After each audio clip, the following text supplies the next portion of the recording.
The fortune of war has turned its back upon the Axis. For the first time, Germany's soldiers have suffered massive and crushing defeats. In the sands of the desert, the legend of Rommel has been shattered at El Alamein. In the smashed and tortured rubble of Stalingrad, the Sixth Army's surrender has destroyed the myth of the irresistible blitzkrieg. A disaster at Dieppe and a success in North Africa teach hard-learned lessons as the Allies develop the skills of amphibious warfare that will bring liberation to Europe. In the Pacific, U.S. forces capitalize on the victory of Midway, rolling back the Japanese at Guadalcanal. Following El Alamein, Winston Churchill spoke of the end of the beginning for the Axis. The coming days and months would be the beginning of the end.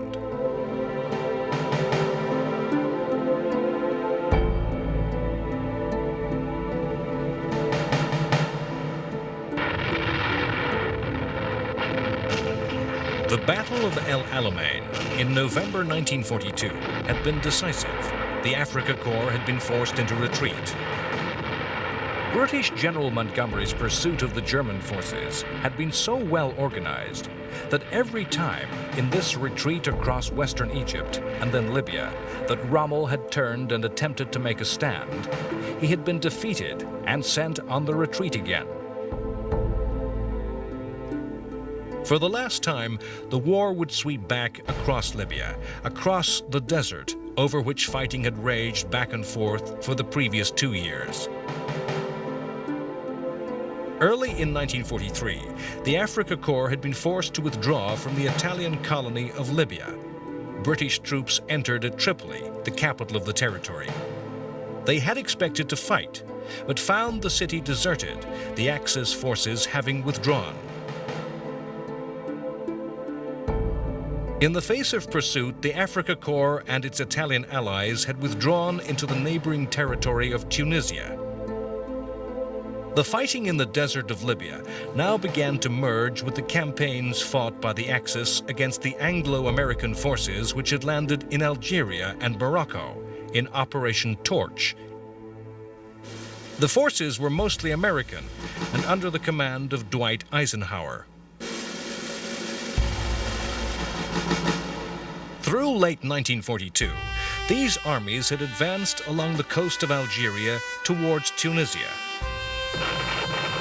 The aim of the Allies was to capture the coastal ports and cut the Axis forces' lines of supply and retreat, to cut the Axis forces in two, preventing Rommel from joining up with the other Axis forces.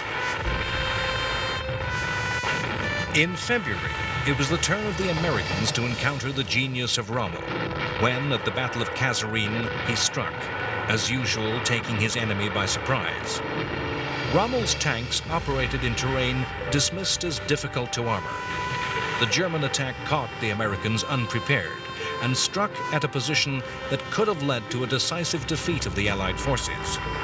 Italy, though, demanded caution from Rommel and prevented him from exploiting his victory. The battle was not decisive in any way, but deflated the confidence of the American forces. Time and time again, in the latter years of the war, all the genius and all the determination was to be of no avail to the Axis. In early spring of 1943, after Kasserine was not exploited and the German and Italian forces were worn down, the Allied forces were showing the coordination of air, land, and sea forces that was to characterize later operations. The Desert Air Force of the RAF was increasingly effective. The Royal Navy had imposed a tight sea blockade around the Tunisian ports. The Axis forces were growing increasingly short of supplies and ammunition. Slowly, the Axis forces were pushed into a smaller and smaller pocket. In early May, the two German panzer armies in Tunisia collapsed against concentrated American attacks from the west and from the British in the south. The last Germans surrendered on May 13th. Rommel had been ordered to Germany, a sick man. 238,000 Axis forces became prisoners.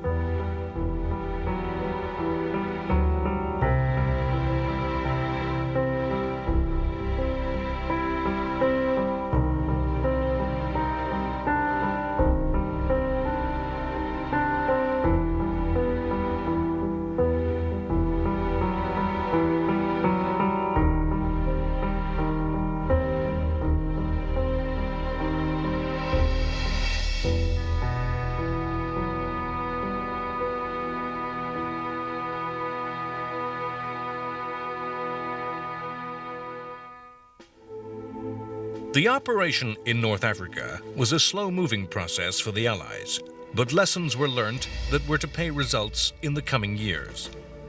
The war on the desert had seen important operations by the first of what were later to be called the Special Forces. It was in the Western Desert that Britain's Special Air Service Regiment was first formed. The first Special Forces had operated deep behind Axis lines, attacking supplies and airfields. Far away in Burma, in the war between the forces of the British Empire and Japan, Special Forces were also to play an important role. The Japanese army stood on the border of India, seeking to invade the most important territory of the British Empire. The two armies faced one another across the border, the British army making frontal counterattacks against the Japanese that failed to beat back the invader. The Japanese lines of supply were very long and passed through dense jungle. Britain developed new types of unit and new tactics to attack these tenuous lifelines. Units were specially trained to infiltrate deep behind the rear of the Japanese to conduct guerrilla warfare. The troops came to be called the Chindits, an anglicized corruption of the Burmese for lion.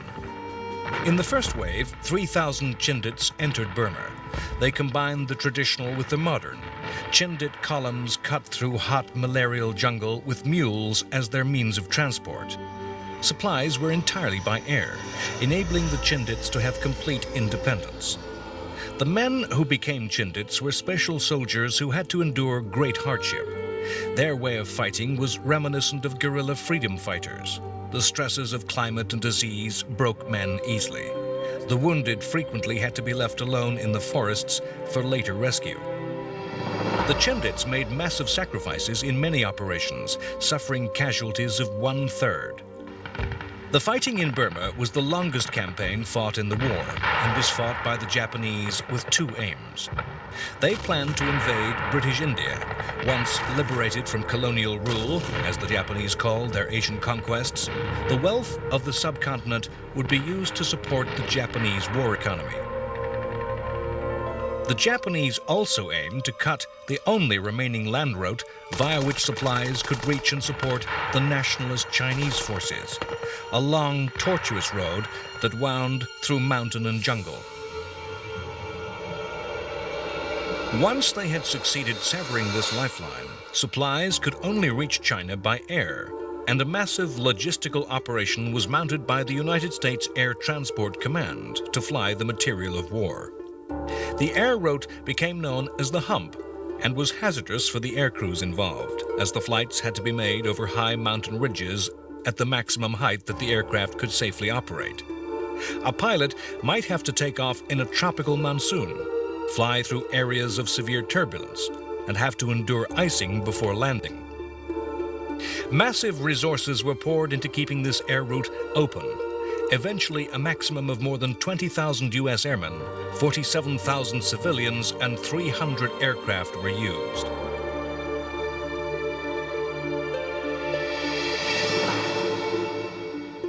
Britain and America saw the campaign differently.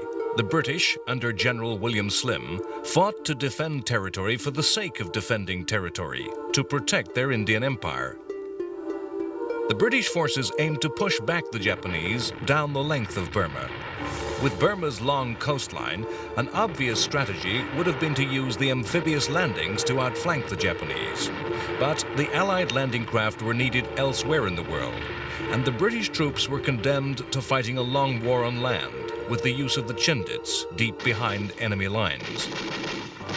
The British Imperial forces faced an enemy that had long and vulnerable supply lines.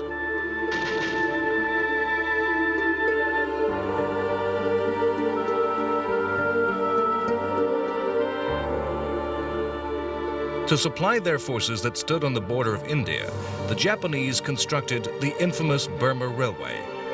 The climate of Burma's jungles ranks amongst the most unhealthy in the world. The soldiers, fighting on full rations, suffered badly from disease.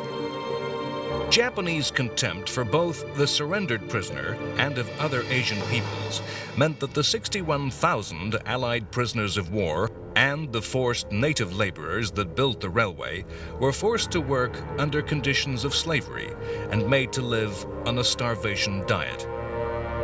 Those Allied soldiers fighting the Japanese little knew of the suffering endured a few hundred miles away.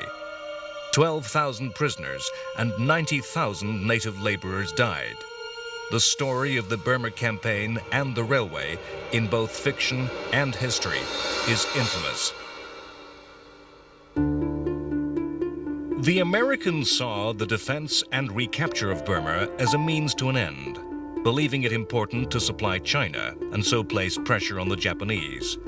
That would draw Imperial Japanese forces away from the Pacific and perhaps to eventually use China as a base to carry the war to the Japanese home islands.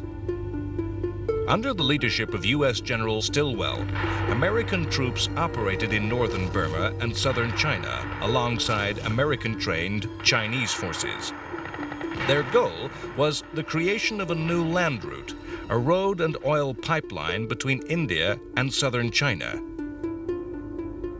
The Americans established air bases in southern China, which were used to attack the Japanese forces in China and to attack the sea lanes through which Japan supplied its forces in the southeastern Pacific.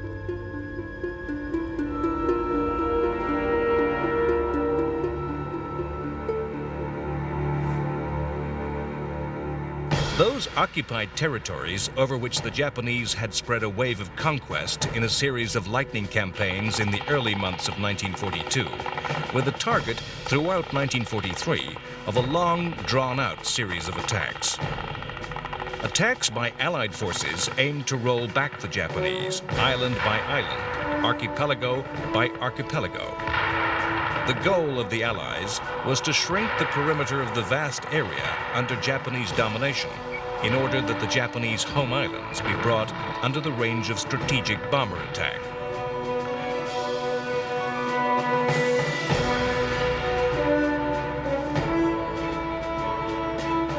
The Allied attacks came along two lines. To the south, under General Douglas MacArthur, along the large islands of the South Pacific.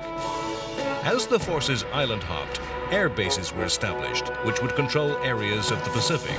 Japanese garrisons that were bypassed would then be starved of supplies through air superiority blockading their enemy. The Japanese understood the Allied strategy, and although incapable of offensive action, they took every opportunity to fortify and reinforce the islands they held. In March 1943, at the Battle of the Bismarck Sea, the United States Air Force destroyed an entire Japanese Army division at sea, catching the transport ships and their escorts unawares with a surprise low-altitude attack.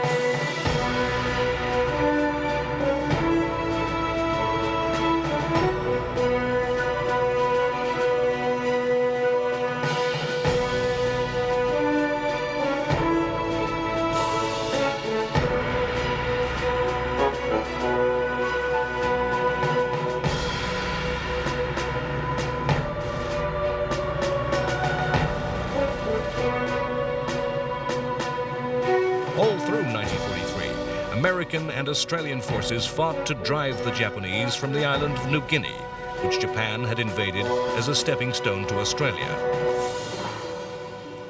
Conditions for the troops that fought these New Guinea battles were terrible. Equipment had to be carried by hand along jungle tracks that switchbacked over a mountainous landscape. Torrential rains turning the earth to deep mud.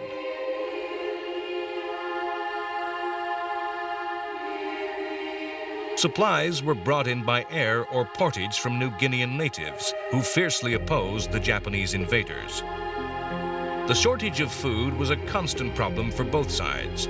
Japanese units resorted to cannibalism of their own and of prisoners to survive.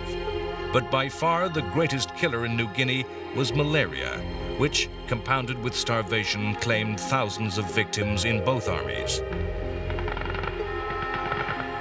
Much of the fighting was fought along the trails, which cut through the jungle. Both sides saw the possession of the forest pathways as a key to holding the island. Soldiers lived in constant fear of ambush from the dense foliage that surrounded them. To stray from the trails into the forest was to risk becoming hopelessly lost. In August 1943, the deadlock was broken when Allied air forces were able to surprise the Japanese aircraft on the ground and destroy Japanese air power in New Guinea. From that time, Allied air superiority coupled with intelligence gained from decoded Japanese signals meant that the initiative now lay with the Americans and Australians.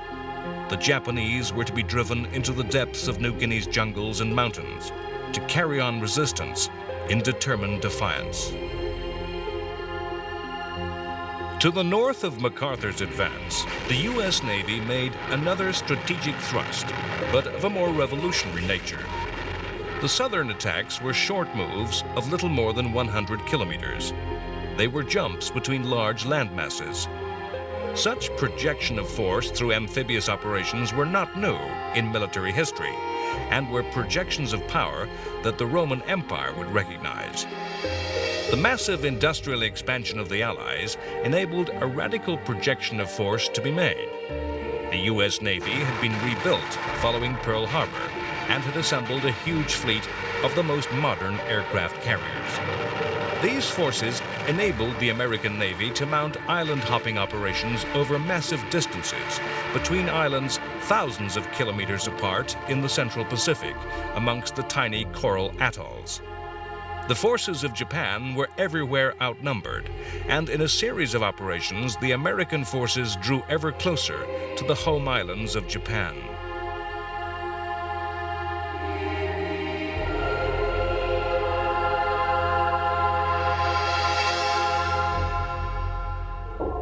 The spring of 1943 saw the Battle of the Atlantic reach its climax. The struggle between the submarines of Germany and the navies of Britain, America, and Canada had been fought continuously during the whole time of the war. It was fought to greater and lesser intensity, with the advantage moving back and forth as the technology, tactics, and numerical strength available to both sides changed. The German aim was to strangle and destroy the lifeline of maritime trade upon which the Allied war effort depended. Convoys of merchant ships sailed the ocean under threat of constant attack. The German U-boat crews knew their task to be the most dangerous of any serviceman. The Battle of the Atlantic is at first understanding a straightforward struggle of numbers, an algebraic equation of war, the result, the product of many factors.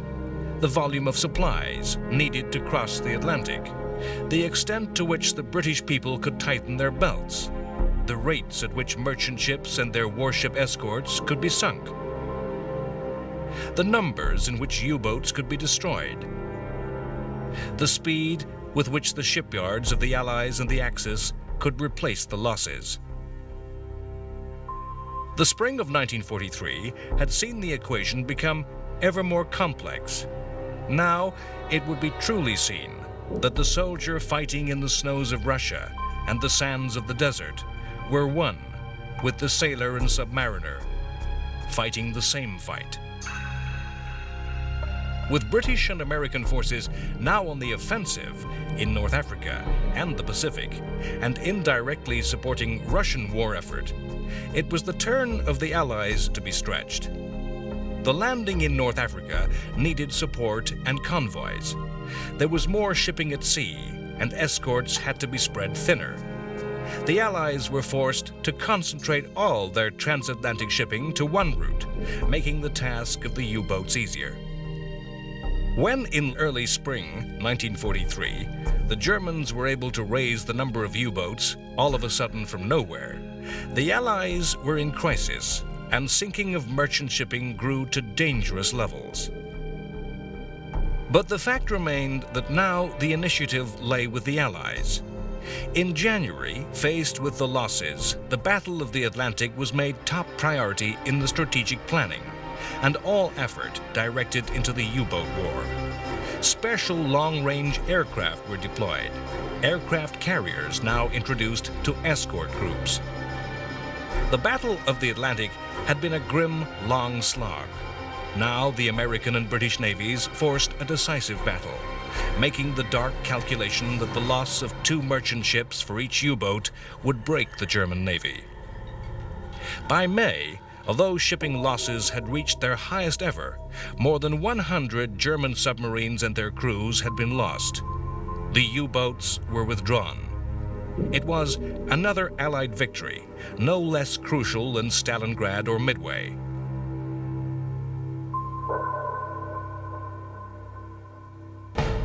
The struggle at sea was part of the war of resources and production, the struggle between the economies, between the factories of the Axis and the Allies.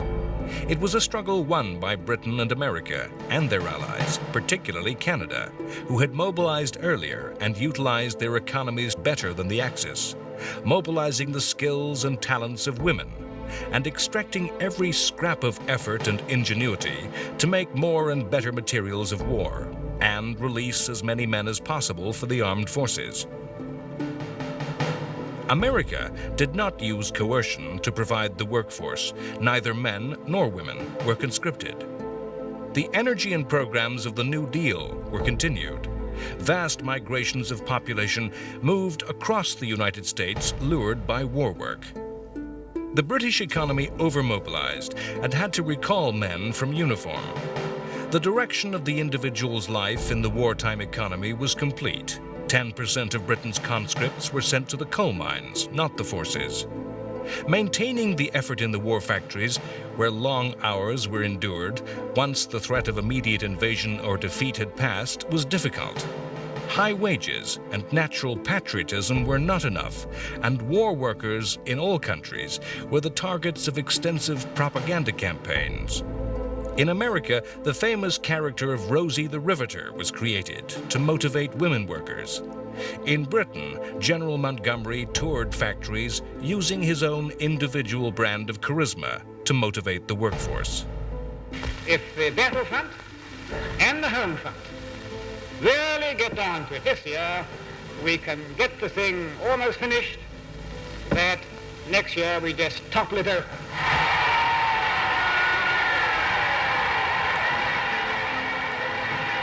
It is to buy into the mythology of World War II to assume that the factories were full of happy and contented workers. There were strikes in mines and factories of Britain, despite their illegality.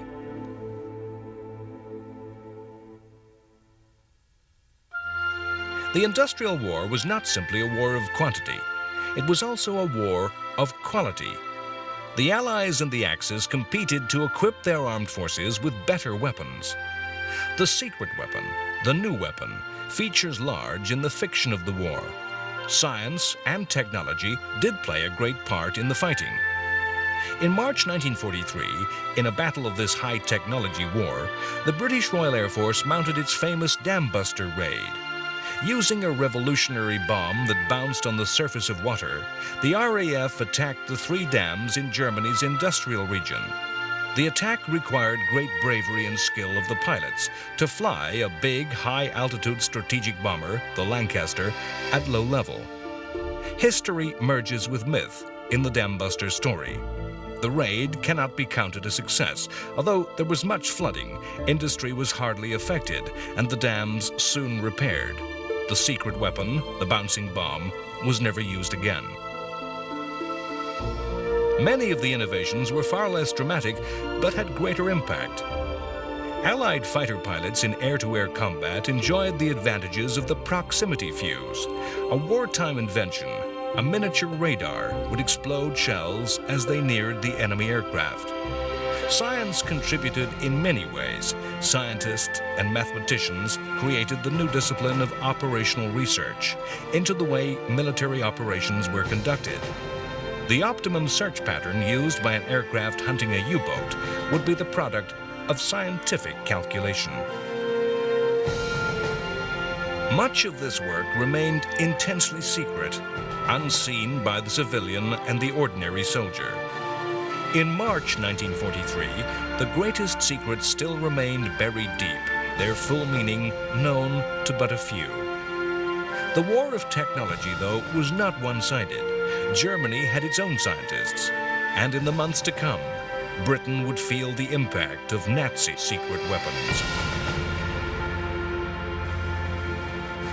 The Dam Buster raid was an exception to the RAF's usual tactics, and using the Lancaster throughout 1943, the intensity of the British Air Force's nighttime attacks grew ever greater. The British planes flew high at night and used area bombing. Their targets were not individual buildings or places, but entire cities or towns. Effectively, the bombs were aimed at the civilian population. In late July 1943, more than 3,000 RAF bombers attacked the city of Hamburg and caused the first man-made firestorm. The intensity of bombing, plus natural weather conditions, caused thousands of small fires to merge into one giant inferno. A huge fireball sat upon the city. It sucked in air at such speed that hurricane-force winds were created, and temperatures raised to at least 800 degrees Celsius across an area of 22 square kilometers. 45,000 people were incinerated or simply asphyxiated in this one single attack. To place these deaths in a grim context, in the whole 6 years of war, German attacks on Britain killed just over 60,000 civilians.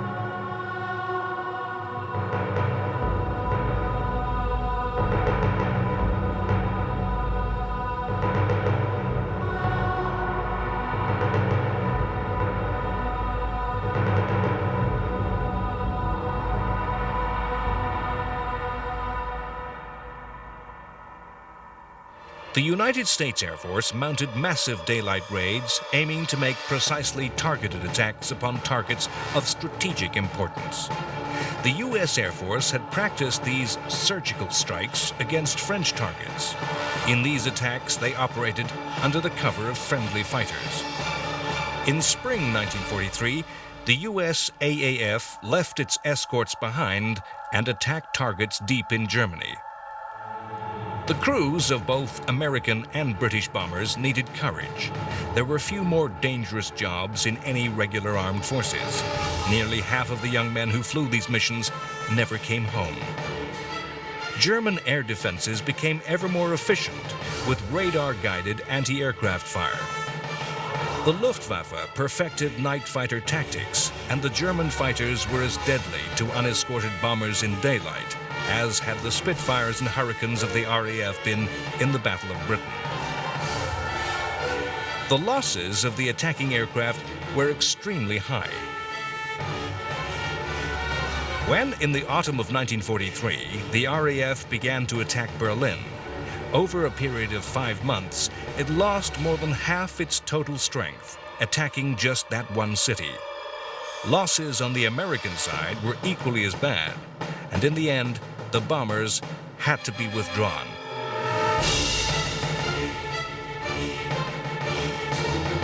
It was only the vast industrial effort that sustained the two air forces in their attacks. The strategic bomber offensive consumed perhaps half of the entire British war expenditure. It has been convincingly argued that in 1943, the strategic air offensive cost America and Britain more than was gained by the attacks on Germany. After the terrible Hamburg firestorm, production in the city was back at 80% of normal in just 5 months. During and since the war, debate has raged about both the military value and the absolute morality of strategic bomber offensives. Even during the war, the rights and wrongs of these attacks on civilian targets caused disagreement, which persists to this day. To many, the architect of British area bombing strategy, Air Marshal Arthur Harris, is classed as a war criminal. In the context of the war, the deaths of perhaps as many as 1 million German civilians to these attacks have to be weighed against millions of other losses.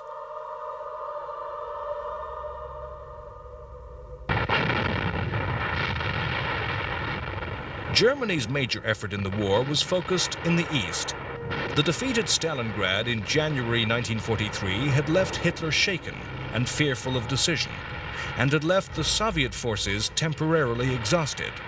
Russian offensives to follow up the Stalingrad success failed and were thrown back easily by the Germans. The German command knew that if victory were ever to be won, an offensive must be quickly mounted before new Soviet reinforcements could be brought to bear. A plan was devised to attack and destroy the Soviet forces at Kursk, where a large salient protruded from the line dividing the two armies. This would be Germany's last chance to win the war in the east. The Soviets, realizing attack was imminent, poured resources into the area, creating massive defenses. Huge numbers of Russian artillery sat in prepared positions. On July 5th, 1943, the Germans attacked. The Battle of Kursk remains the largest tank battle in history. 4,000 Russian tanks met 3,000 German machines. For 10 days, a battle, the like of which none had seen before, raged. The tanks engaged in a near continuous melee, individual tank versus individual tank. The Germans nearly won, but their losses were too great. Nazi strength was exhausted. The German tank strength was cut to less than a quarter. The last offensive ended in failure, with the destruction of the entire German reserve tank force. After Kursk, the German forces could never again take the initiative. The losses were so great, they could never again be made up.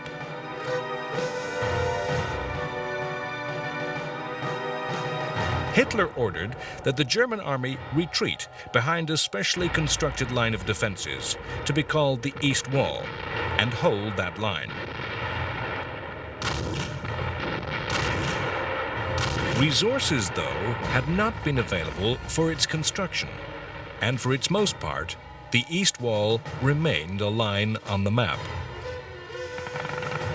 The Russian forces paid heavily for their victories in the expenditure of both material and human life. Yet in sharp contrast to the Nazis, the numerical strength of the Soviet forces continued to grow, drawing on the vast reserves of the huge Soviet population and country.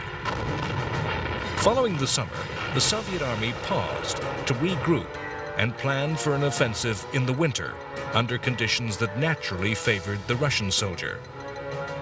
As the first frosts of the winter fell in October and November, the Russian army began attacks across the whole length of the front. The initiative lay with the Soviets. Their vast material advantage over the Germans enabled the Red Army to strike where it desired, where the Nazi enemy's strength was at its weakest. In the coming months, the Russian army would deal alternating blows as a boxer throwing punches to the left and then the right, constantly hammering the opponent into retreat. The German army fought a determined defensive battle, obeying Hitler's command, stoutly refusing to give ground. Through this strategy, German unit after German unit became caught in dangerous positions, exposed to attack on three sides, in terrain that offered no easy way out, or even actually surrounded in vast pockets of men and arms. Hitler was persuaded in January 1944 to retreat, and in a series of battles the endangered forces were pulled out. In the north of Russia, the narrow corridor of territory which had connected the besieged city of Leningrad was widened, and the blockade of the city finally lifted with German forces driven back. By early 1944, the Soviet Union had recaptured strategically important regions of the Ukraine. Russian forces had even reached the 1939 eastern border of Poland. In the face of the seemingly endless growth of Soviet strength, Hitler's generals appealed to the dictator for reserves. They were told that invasion was imminent in France, and no strength could be spared.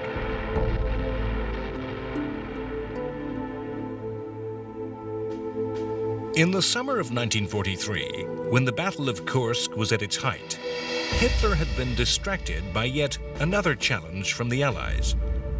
On July 10th, the American forces under George S. Patton and British troops commanded by Bernard Montgomery landed in Sicily.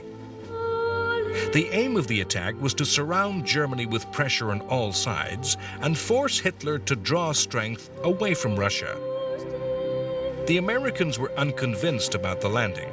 They believed it another of Churchill's wild, indirect strategies and thought the attack should instead be made in Northern Europe. Yet that attack could not yet be mounted, and powerful arguments were made that forces flushed with victory and battle experience in North Africa would be ill-used if sent back to Britain to sit in camps awaiting fresh action. Needless to say, this last was a judgment of high command, not the soldier on the ground.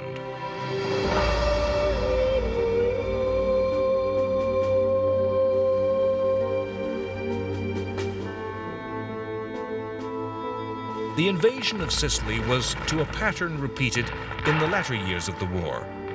A deception had been perpetrated on the Germans. A dead body was placed by a British submarine, a supposed victim of a plane crash. The dead man carried papers which said that the preparations aimed at Sicily were a ruse, that the real target was Greece. The Germans were fooled. The pattern of closely coordinated attacks by the armies, air forces, and navies of different countries meant that the British and American forces landed against only weak opposition.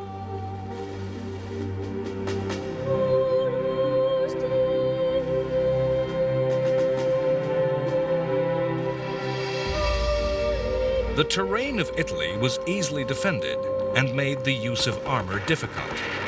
The Italian forces fought weakly and half-heartedly, but German forces made stiff resistance.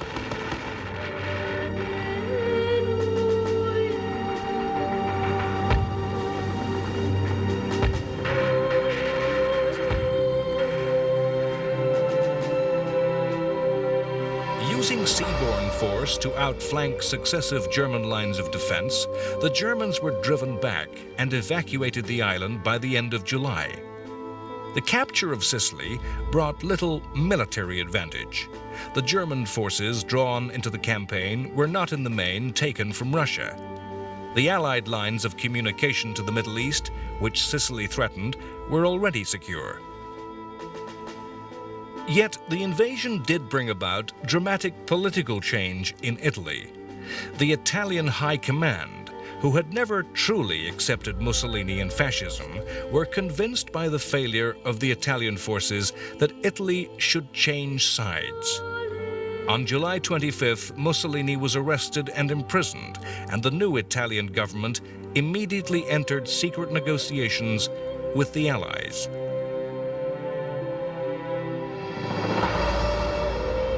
In early September, British forces landed at Calabria, in the toe of Italy. A few days later, on September 8th, the Italian government surrendered. The Germans had anticipated this, and the Axis ally rapidly became an Axis-occupied country. The next day, a combined British and American force landed at Salerno, south of Naples.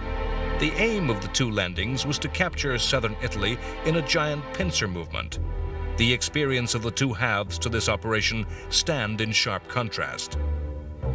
The southern landing went unopposed and scarcely can be called an invasion. In the north, disaster threatened. The beaches were overlooked by high ground on all sides. Extremely well-organized German counterattacks held the first troops on the landing grounds, while powerful reinforcements were hurried to the battle. The German forces were built up quicker than those of the Allies.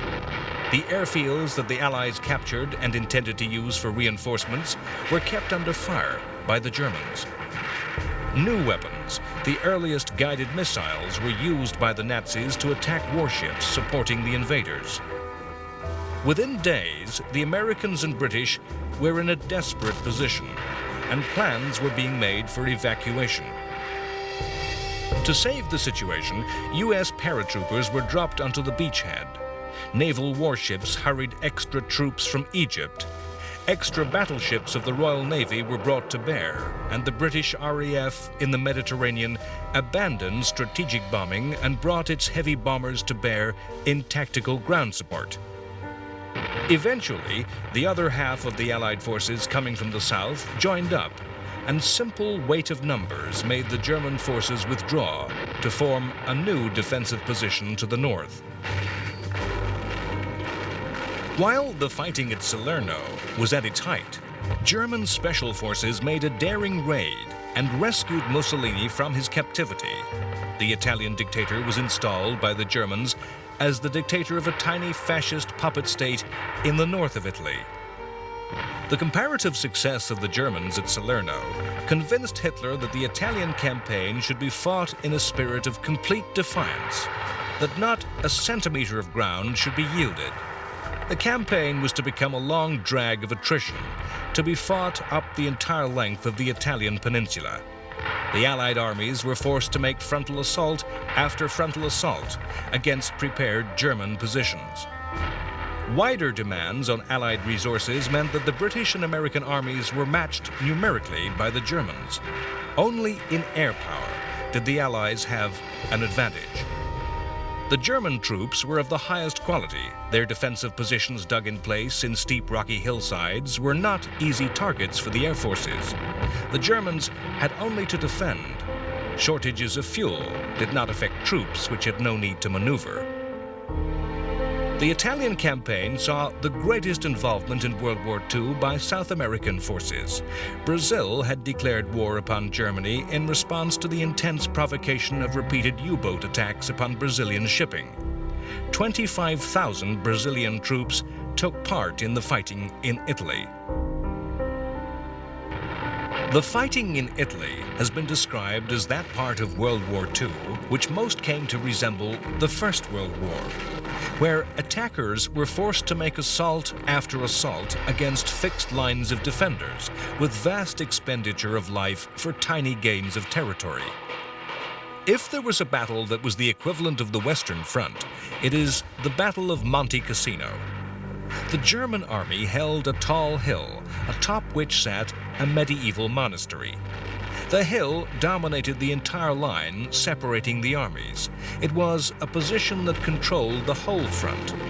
No progress could be made unless the Allies took the hill that the Germans had made into a fortress. Between January and May 1944, a series of battles were fought to take Cassino. Ever heavier bombardments were piled upon the town and hill that created ruins that made the defenders' task even easier. A succession of commanders poured more and more troops in a succession of attacks that appeared to grow increasingly fruitless. Bad weather compounded the difficulties of the attackers. Soldiers who had fought in both battles said the terrain resembled that of the Battle of the Somme. To the north of Cassino, the Allies made an attempt to break this deadlock. At Anzio, on the coast, another combined amphibious landing was made. It would threaten the Germans at Cassino.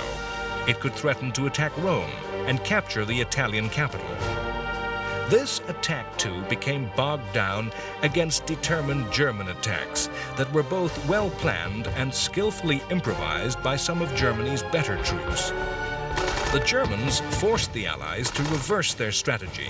Attacks had to be redoubled upon Cassino to relieve the pressure at Anzio. The spring of 1944 saw a dramatic change in the war in the air. In response to the heavy losses inflicted by the fighters of the Luftwaffe, the United States Army Air Force brought a new weapon into play, the P-51 Mustang long-range fighter. The British Royal Air Force held that any fighter capable of making the mission deep into Germany alongside the bombers would not in effect be a fighter.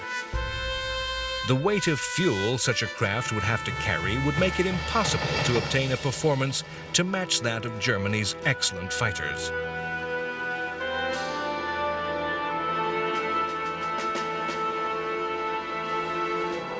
The Mustang owed its extended range to the simple invention of the underwing drop tank, made of cardboard, which could carry the extra fuel to extend the aircraft's range, and then be dropped to improve performance.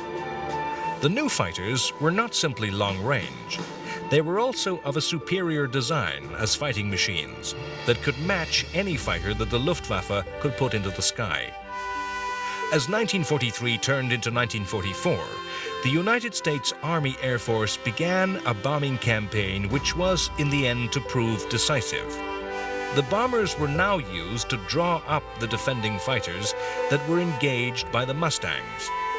Now, the war of numbers, the war fought in the factories of industrial might, began to tell against the Germans. The Americans were able to slowly and systematically destroy the Luftwaffe's fighter force plane by plane, pilot by pilot.